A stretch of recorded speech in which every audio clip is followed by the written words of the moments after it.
Mark Charles grew up outside the Navajo Nation near Gallup, New Mexico. Later in life, he made the decision to move his family onto the reservation where they lived in a traditional hogan, similar to this one, and left behind indoor plumbing and electricity in order to embrace his Navajo roots. Like many great life experience stories, he didn't realize just how it would change his life.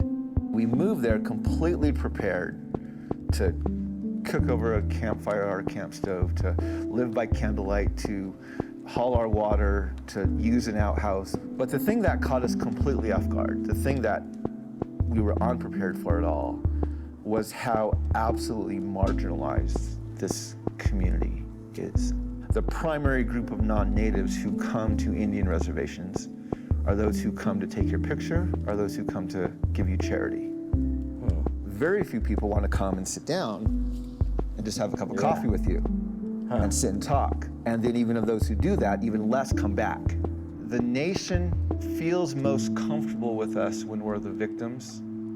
We're either this helpless victim or this noble savage. And there's no real middle dialogue that actually gets to know us as people and as communities and as humans.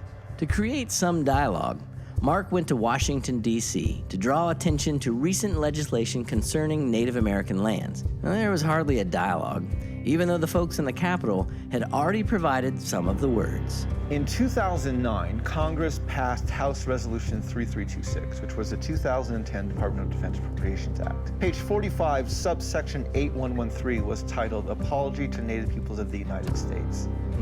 What followed was a 7-bullet point apology. Mentioned no specific tribe, no specific treaty, and no specific injustice.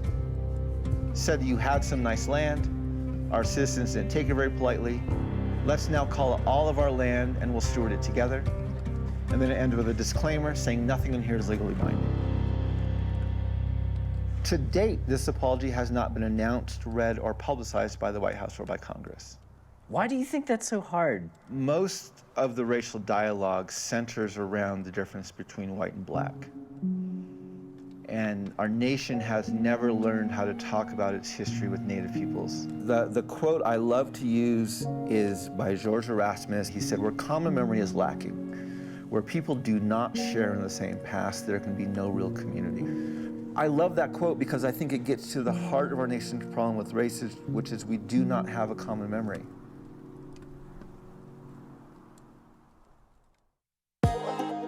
This video is inspired by our PBS series, Reconnecting Roots. Visit reconnectingroots.com to watch the full episodes or to check out our music and podcast. Give us a thumbs up and subscribe so we can keep making more. Thanks for watching.